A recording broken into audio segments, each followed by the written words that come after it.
बोलती पुस्तके. ज्यांना वाचनाचा नाद त्यांना बोलती पुस्तके घाली साद. आमचं चॅनल सबस्क्राईब करा आणि सबस्क्राईब करायला इतरांनाही सांगा. नमस्कार श्रोते मित्र हो, बोलती पुस्तके सादर करीत आहे लेखक शिवराज गोरले लिखित कादंबरी सर्वस्व, भाग 24.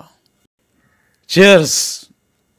आपापला बिअरचा ग्लास उचलत विश्वासराव, राजन आणि डॉलीनं म्हटलं. तिघेही दिल्लीच्या एका आलिशान हॉटेलमध्ये दिल्लीच्या छान हवेत रात्रीच्या बिअरचा आस्वाद घेत होते. गेले 4 दिवस तिघे एकत्र होते. दिल्लीला भरल्या इंडस्ट्रियल एक्झिबिशनसाठी तिघा आले होते. विश्वासराव दरवर्षीच येत असत. त्यांच्या ग्रुप कंपनीचा स्टॉल तर असायचाच, पण एक्झिबिशनच्या निमित्तानं देशातल्या औद्योगिक विश्वाचं शानदार दर्शनही होत असे. देशभरातलेच नव्हे तर जगभरातले उद्योजक आवर्जून हजेरी लावत अनेक करार मदार होत. यावर्षी विश्वासरावाने राजनला तर बरोबर घेतलंच होतं, पण डॉलीलाही बी माय गेस्ट म्हणत खास निमंत्रण दिलं होतं. सगळं प्लॅनिंग अर्थातच विश्वासरावाने केलेलं. तिघे एकाच फ्लाईटनं दिल्लीला गेले होते, एकाच हॉटेलमध्ये उतरले होते. तिघेही एकत्रच प्रदर्शनाला भेट देत होते. विश्वासरावांना काही वेळा मिटिंगसाठी वेळ काढावा लागे, पण राजन आणि डॉली दिवसभर एकत्रच असत. वेगवेगळ्या कंपन्यांच्या स्टॉल्सना भेटी देता देता दिवस कधी संपत असे कळतही नसे. राजन तर अक्षरशः हरकून गेला होता.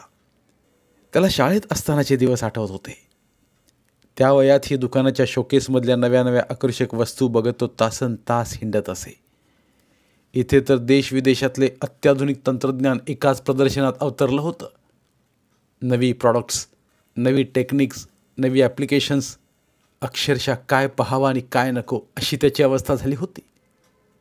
शिवाय यावेळी त्याला डॉलीची सोबत होती, जिला या उद्योग विश्वाचं नवनव्या उत्पादनांचं त्याच्या इतकंच आकर्षण होतं. हिंडता हिंडता, माहिती घेता घेता पाय अक्षरशः दुखून येत. पण स्टॉल संपत नसत आणि दोघांचा उत्साहही सरत नसे. या 4 दिवसात ते दोघे एकमेकांच्या अधिकच जवळ आले होते. कुठे कुठे गर्दी असे तेव्हा सहजच राजन डॉलीचा हात हातात घेत असे. डॉलीही तो अगदी विश्वासानं त्याच्या हाती देत असे. कधी कधी अगदी नकळत ही दोघांचे हात एकमेकांच्या हातात गुंफले जात, पण ते जाणवलं की बहुतेक वेळा राजन हलकेच हात सोडवून घेत असे. डॉलीला हे कळत होतं, पण ती त्याविषयी काही बोलत नव्हती. तिला माहीत होतं राजन दुसऱ्या एका स्त्रीच्या प्रेमात आहे, पण त्याचवेळी तिला हेही कळत होतं की तिला स्वतःलाही राजनच्या प्रेमात न पडणं आता जवळजवळ अशक्य झालं आहे. राजन आणि अपर्णा एकमेकांच्या प्रेमात आहेत याचा डॉलीला काही त्रास होत होता असं नव्हे. ते मनात आलं तरी डॉलीचा प्रतिप्रश्न असे, सो व्हॉट? पण तरीही are you in love with him? या स्वतःच्याच प्रश्नासाठी तिच्याकडे अजूनही उत्तर नव्हतं. प्रेमात पडायला तिचा नकार नव्हता, पण अद्यापि तिचा विश्वासच बसत नव्हता. ज्याच्या प्रेमात पडावं असा तरुण पुन्हा एकदा आपल्या आयुष्यात आला आहे हे तिला अजूनही खरं वाटत नव्हतं. त्याहीपेक्षा म्हणजे मागचे सारे अनुभव पुसून टाकून राजन वेगळा आहे हे मानायला मन तयार होत नव्हतं.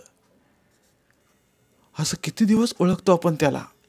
तो खरा कसा आहे हे आपण एवढ्यात कसं ठरवू शकतो?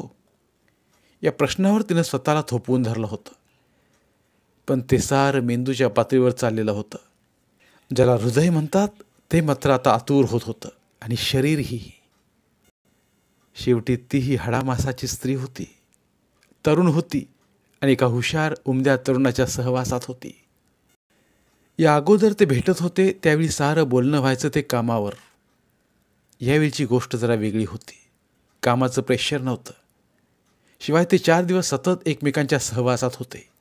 एकाच हॉटेलमध्ये राहत होते, शेजारच्या रूम्समध्ये. गुड नाईट म्हणून रात्री एकमेकांचा निरोप घेताना ते काही बोलत नव्हते, तरी त्यांचे डोळे एकमेकांशी खूप काही बोलत असत. शेवटी तोही तरुण होता. डॉलीसारख्या एका स्मार्ट, आकर्षक तरुणीच्या सहवासात होता तो.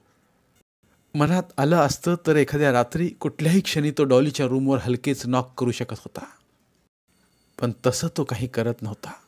करणारही नव्हता.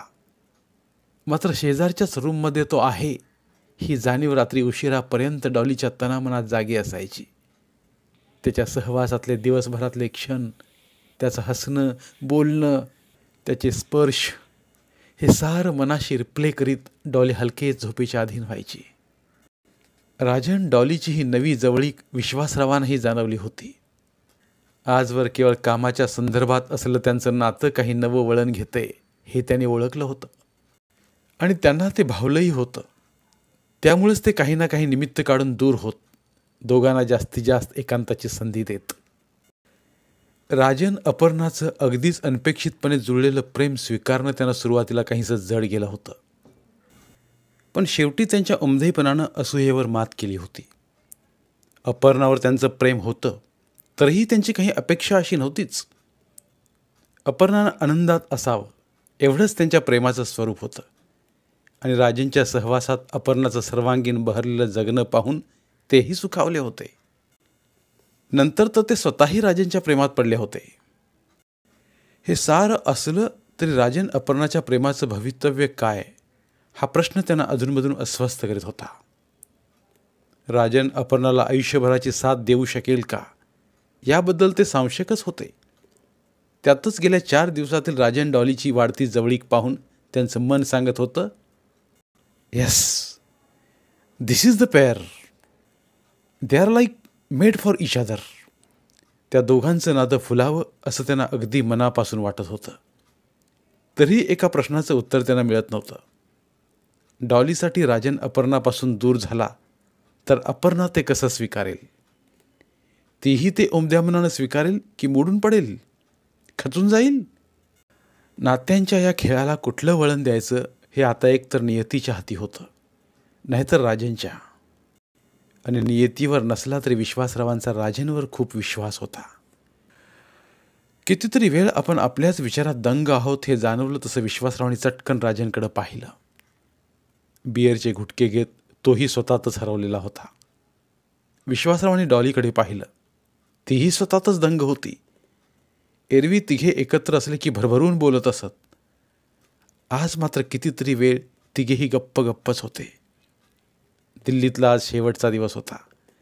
एकमेकांच्या सहवासातले 4 दिवस आता संपणार होते हे तर तिघांनाही जाणवत होतं. डॉली, विश्वासरावाने हाक मारली तशी डॉली किंचित चमकलीच. Yes sir.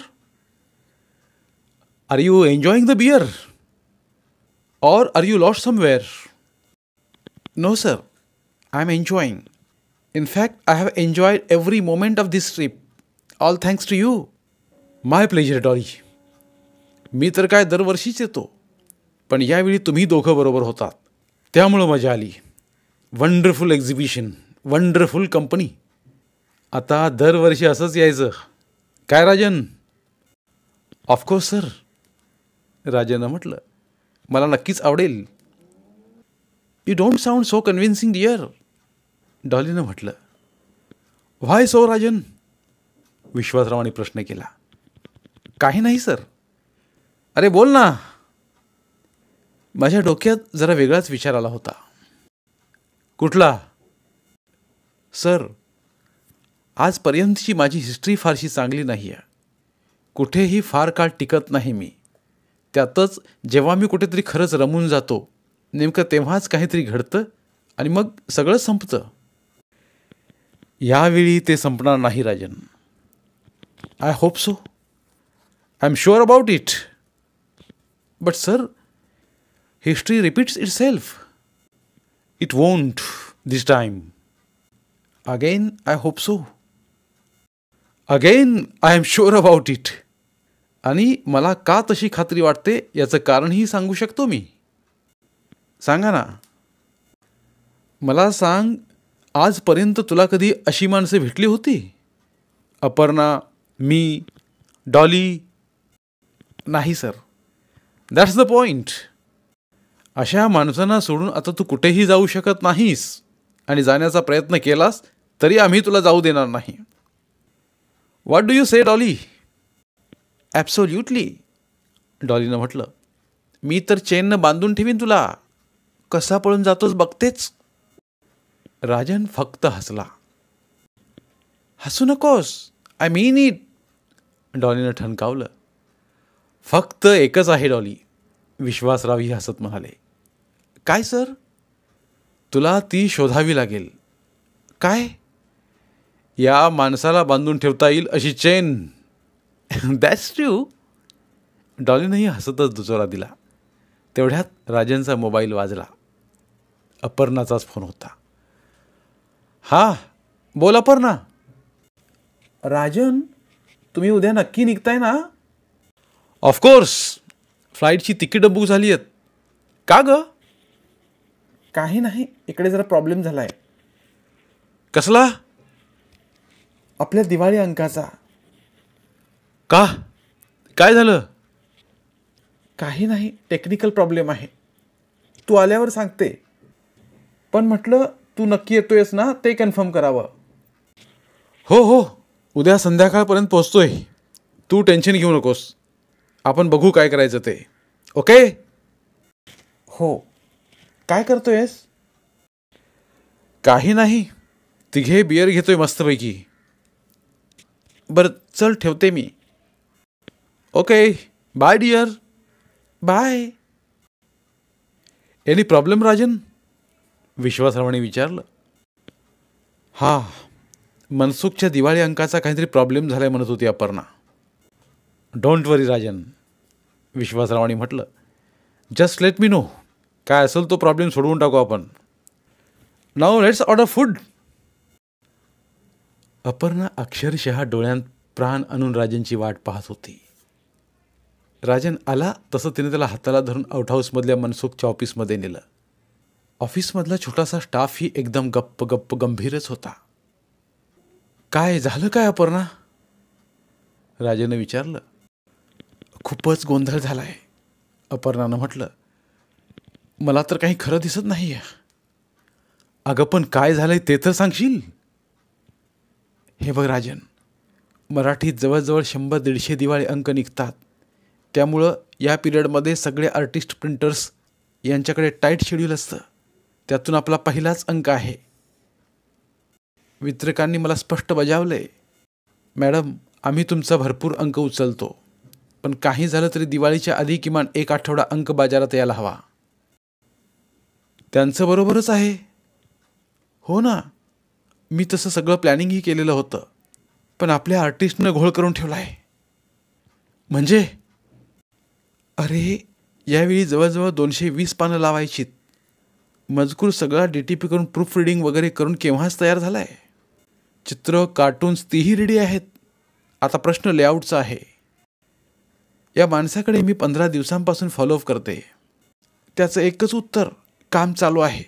मी सगळा अंक लावून घेतो, मगच तुम्ही या. मग? खोटं बोलला तो माझ्याशी. त्याला एक दुसरं मोठं काम मिळालं कुठल्या तरी ॲड एजन्सीचं, तर हा ते करत बसला. आपल्या अंकाचं काम त्याने एका ज्युनियर आर्टिस्टकडे दिलं. मला हे कळलं तेव्हा सॉलिड भडकले मी. तर म्हणाला, त्यांचं काम झालं की मी 3 दिवसात तुम्हाला फिनिशिंग करून देतो, तुम्ही अजिबात काळजी करू नका. आणि काल त्याच्या बायकोचा फोन आला. त्याला व्हायरल इन्फेक्शन झालं आहे, हॉस्पिटलमध्ये ॲडमिट केलं आहे. मला तर काही कळेनसंच झालं आहे. हे कमी म्हणून की काय, अजितही आजारी पडला आहे. एक सांग, त्याच्या त्या आर्टिस्टनं किती काम केलं आहे तू पाहिलंयस का?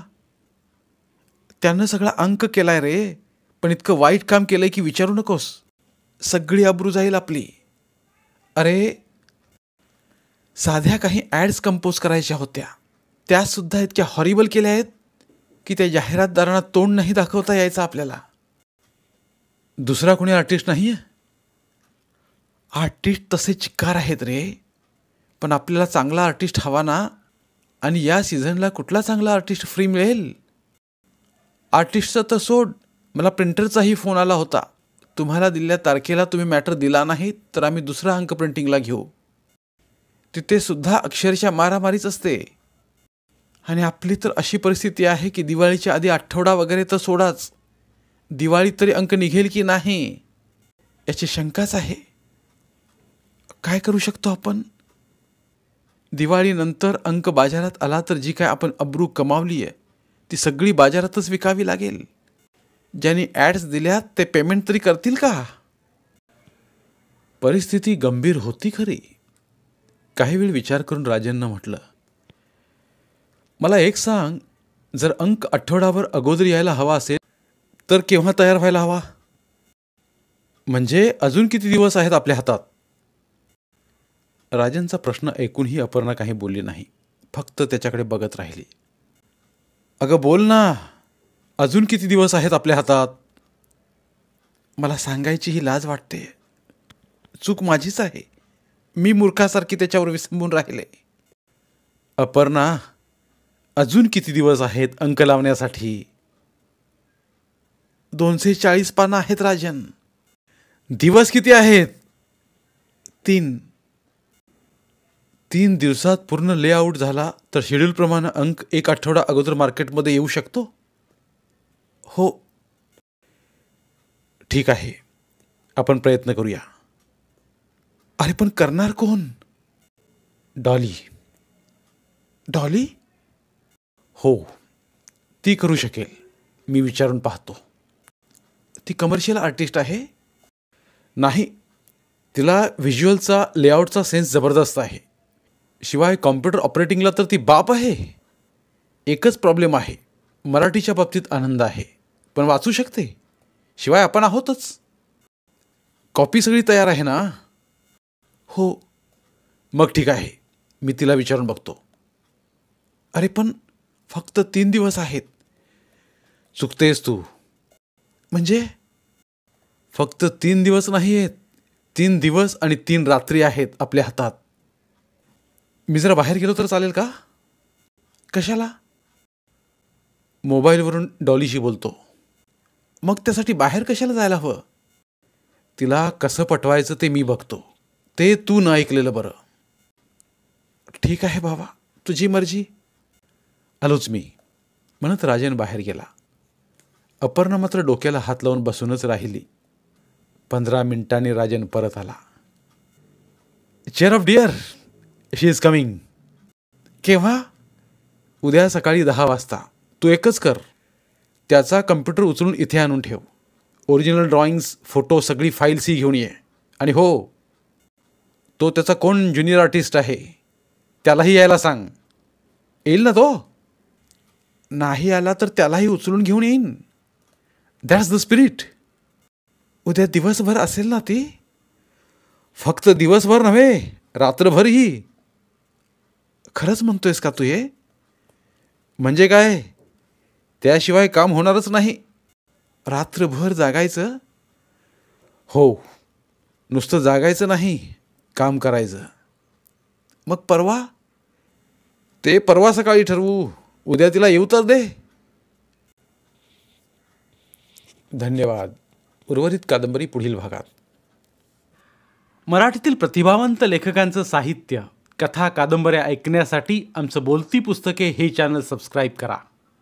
आणि मराठी साहित्याचा प्रसार करण्यासाठी प्रत्येक मराठी माणसाला सबस्क्राईब करण्यासाठी आवाहन करा. आणि बोलती पुस्तके या साहित्य चळवळीत सहभागी व्हा. आपले पुन्हा एकदा धन्यवाद.